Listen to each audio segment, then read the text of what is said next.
வணக்கம். இன்னைக்கு நம்ம வீடியோவில் பருப்பு குழம்பு எப்படி பண்ணலான்னு பார்க்கலாம். அதுக்கு நான் 100 கிராம் துவரம்பருப்பு எடுத்திருக்கேன். அதில் ஒரு சின்ன துண்டு பெருங்காய கட்டி, தாளிப்புக்கு கடுகு, 2 வரமிளகாய் உடைச்சிருக்கேன், கருவேப்பிலை, 1 டேபிள் ஸ்பூன் நெய், 1/2 டீஸ்பூன் மஞ்சள் தூள், 1 தக்காளி, 4 பச்சை மிளகாய், ஒரு 10 பல்லு பூண்டு பல்லு, ஒரு 15 சின்ன வெங்காயம் நீல வாக்கில் கட் பண்ணது, 3 டேபிள் ஸ்பூன் தேங்காய் துருவியது, 1 டீஸ்பூன் சீரகம், உப்பு தேவையான அளவு, எண்ணெய் தேவையான அளவு. அவ்வளோதான். இப்போ எப்படி செய்யலான்னு பார்க்கலாம். ஒரு குக்கர் வச்சுருக்கேன். நல்லா வாஷ் பண்ணி வச்சுருக்கேன் துவரம்பருப்பு. இதில் ஒரு சொம்பு தண்ணி விட்டுக்கிறேன். இப்போ தண்ணி சேர்த்ததும் அதில் பெருங்காய கட்டி, மஞ்சள் தூள், பச்சை மிளகாய், வெங்காயம், பூண்டு, தக்காளி, உப்பு தேவையான அளவு. இப்போ எல்லாம் சேர்த்தாச்சு. சேர்த்துட்டு குக்கரை க்ளோஸ் பண்ணிக்கலாம்.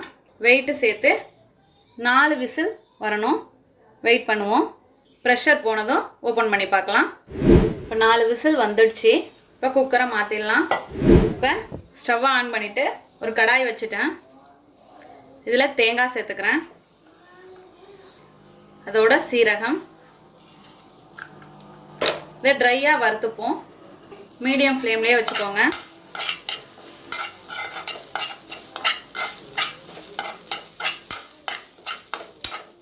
இப்போ வறுத்தாச்சு. இதை ஒரு பிளேட்டில் மாற்றிக்கலாம். இப்போ இதை ஆறட்டும்.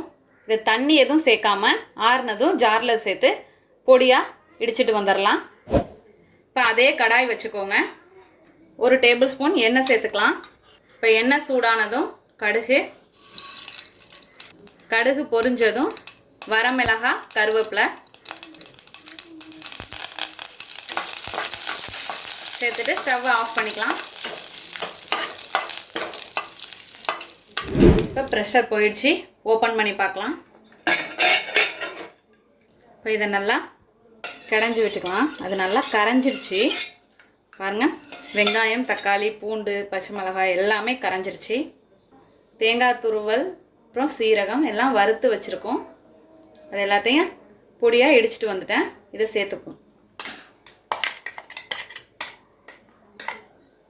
இப்போ சேர்த்துட்டு இப்போ ஸ்டவ்வை ஆன் பண்ணிக்கோங்க. நல்லா கலந்துக்கலாம்.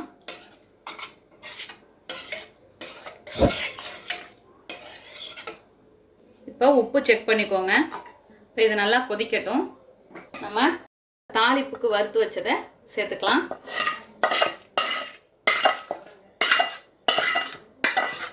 சேர்த்துட்டு இப்போ கலந்துக்கோங்க.